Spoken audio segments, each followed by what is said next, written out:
Hey, what's going on, everyone? It's Sal from Stretford Post. Hope you're all doing well. Hope everyone is having a fabulous Wednesday afternoon, guys. Now, look, Manchester United against Tottenham, or Tottenham against Manchester United at the Tottenham Hotspur Stadium, of course. A ground that has been a little bit unfair to us over the last year or so. I would say a certain penalty, something like that. But I won't get into that now. I just want here to answer a few questions for my guy, Chris Cowden, of course, guys. So the first question is, how is life right now as a Man United fan, and what have you made of the season? Well, you know what? Man United, I liken Man United to a bit like a Netflix series.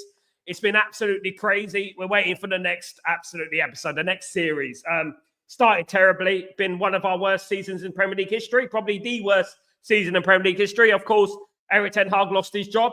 However, whatever people think about that, it was the right decision at the time for him to part ways with Manchester United.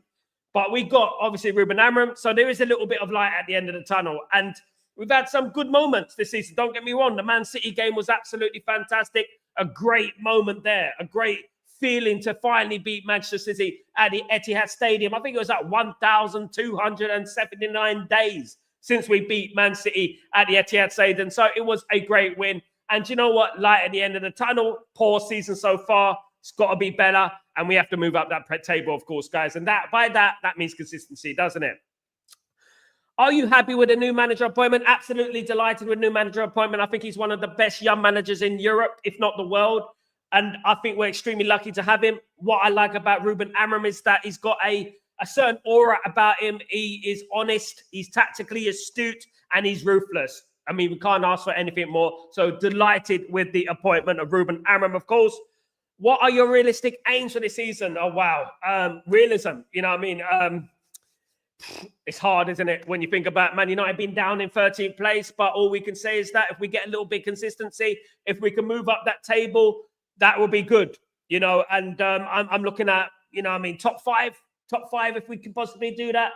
It'd be great if we got into the top four. You never know what happens in football. At the end of the day, winning is contagious. So is losing, but winning is contagious and it is a habit. So what I would say is that if Man United get a respectable position in the league and we win the Europa League, that is my realistic ambition for this season. I personally feel we can win the Europa League. I know Tottenham Hotspur in it as well, so they'll probably represent the toughest test for Man United in that competition. But Europa League victory, and I'm saying top 5 finish in my opinion. Of course. Your thoughts on Tottenham this season so far, and your thoughts on boss Ange Postecoglou?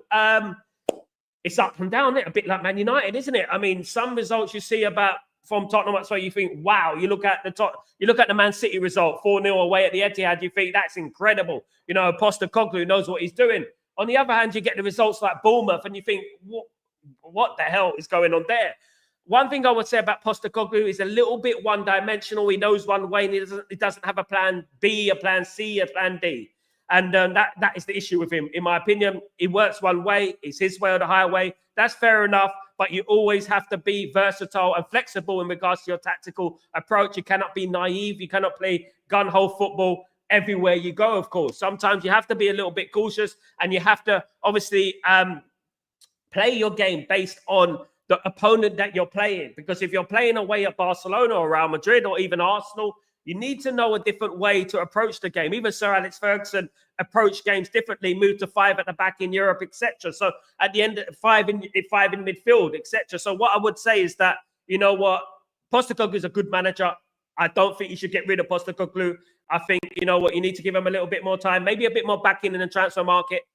In my opinion, and then maybe the results might come better, isn't it? You know, at the end of the day, because he needs to be backed, definitely 100%. Your favourite memory of this fixture? My favourite memory of Tottenham Hotspur against Manchester United. Wow. There's many, but the one that sticks out in my head, of course, is 1998, 1999. I can't go any further than that, guys. 2-1 on the road to the treble. It was a fantastic win at Old Trafford. A game that Tottenham Hotspur gave us a very difficult game in that game. And fair play to them. They almost made Arsenal win the league. Don't know how you feel about that. But you know what? We won the game 2-1. If it wasn't for that game, I would say the 5-3 at White Hart Lane. When we were 3-0 down at half-time, the 5-3 was a good game. We've drawn a couple of games there, 2-2 at White Hart Lane before. We've had a few good games at White Hart Lane. And you know what I mean? And I would say 98-99. The treble season, of course, and was a brilliant fixture. In the reverse, obviously, the 5-3 at White Hart Lane was, you can't get much better than that. 3-0 down at half time. You know what I mean? Everyone telling us we're going to get slapped up, and then we end up winning 5-3. It was incredible. Which Spurs players do you fear which Spurs players would get into United starting? Now, which Spurs players would I fear, and which Spurs players would get into United 11? Look, you know what? Fear is a strong word. I would say that, in my opinion. But I can't go much further than Song Min-hyun at the end of the day. I think he is a brilliant player. I think he's been consistent over the years. If it wasn't for him, I'll say Kulusevski. I think Kulusevski is a good player, creative player, scores goals. You know, he's a danger man. And other than that, I would say is you got a decent back line, I think, in my opinion. But I would go no further than Kulusevski and Song Min-hyun for me. Absolutely. They would probably walk into that Man United team right now when you're looking at things right now. Of course, we got Ahmad now. So, you know what? You never know. You never know, of course. Which Man United players should we look out for who have been the best performers so far? Also, any team news? Which Man United have been the best players so far this season? You can't go much further than Mazraoui, of course, who we signed for Bayern Munich, and Amad Diallo. Those two players have been our best players this season. They've been absolutely incredible. Mazraoui has been the most consistent player we've had in years. He's been incredible. Amad Diallo is very dangerous. He's versatile, as he's proven. He can play right wing back, and he can play up in the attacking third, of course, as well, guys. So I would say those are the players you should be looking out for, is Ahmad and Mazraoui. Whether they'll play or not is another story. Of course, Man United need to look at this fixture and think about Sunday when we're playing Bournemouth. I do believe we will rest some players. I think that Casemiro will come in. I think that Xerxes will come in. A couple of those players, but it won't be wholesale changes. There will be some first-team players in there because Man United, at the moment, we're working at a system. This system is new. It's different. So the more games we get, the merrier for Ruben Amorim at the moment. So I think there might be one or two changes, Xerxes, Casemiro. But other than that, I don't think there'll be many changes, in my opinion, of course. What sort of game are you expecting? Tight game. I think it'll be a tight game, this game. I think it'll be finished.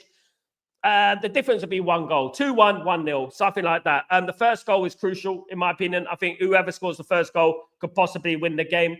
I think it'll be a tight game, a 2-1, a 1-0, a 1-1, extra time kind of thing, if you know what I mean, in my opinion. What needs to change at United to make you successful once again and be a real force?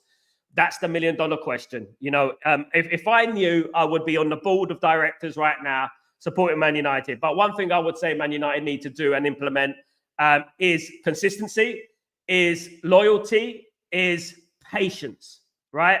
And at the end of the day, as long as we're patient and we're not too gun-ho in regards to our decision, we'll be fine.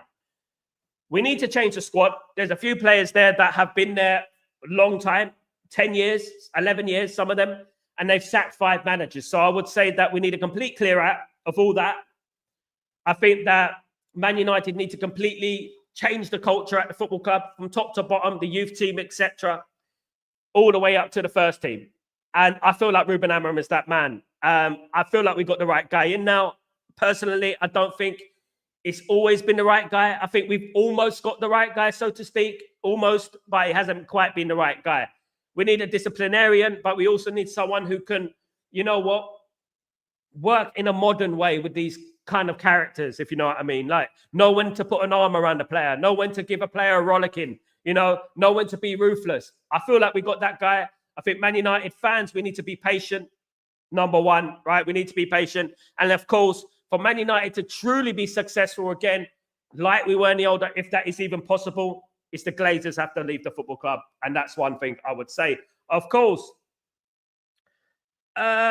which team will win the Carabao Cup this season? Manchester United. Very easy question, of course. I'm going to say Man United will win the Carabao Cup this season. If it's not Man United, Tottenham could win it. I mean, what a trophy. I mean, it could be a trophy for Postecoglou, of course. Tottenham are looking for their first trophy, wasn't it, since 2008, wasn't it? So, yeah, it could be. Absolutely. Your predicted lineup and your score prediction and tactical setup. My predicted lineup, I would say Man United will go with Malacia as a left back in my opinion. I think the centre-backs will be the three. Of course, there'll be Licha Martinez, De Ligt, and Lenny Euro will be in that centre-back partnership. On the right wing-back will be Mazrui, I think. It could be Dalot, but I think it'll go Mazrui. Actually, I'm going to change it. I'm going to say Dalot. He's going to play Dalot, isn't he? He's going to play Dalot as the right wing-back. In midfield, it'll be Casemiro and Mainu for this game. On the left, on the striking, attacking midfield positions, it will be Fernandes, in my opinion, and it probably will be Ahmad. Up front will be Xerxes. Xerxes will play, and Rasmus Højlund will miss out on this game today. Or tomorrow, should I say, of course, guys. Tomorrow, goodness me. So my prediction for the game, I'm going with Manchester United winning the game by 2-1. That's my prediction. I hope you don't mind me saying so, but I think Man United have got this tomorrow. I don't want to sound too giddy. Touch wood. I think we've got this tomorrow. Take it easy, guys. I'm Sal Warner of Stretford Post, guys. So you can follow me on Stretford Post all over the internet. On YouTube, Stretford Post. Instagram, Stretford Post. Twitter, Stretford Post, of course, guys. So don't forget to follow. Don't forget to subscribe. Thank you very much. Peace.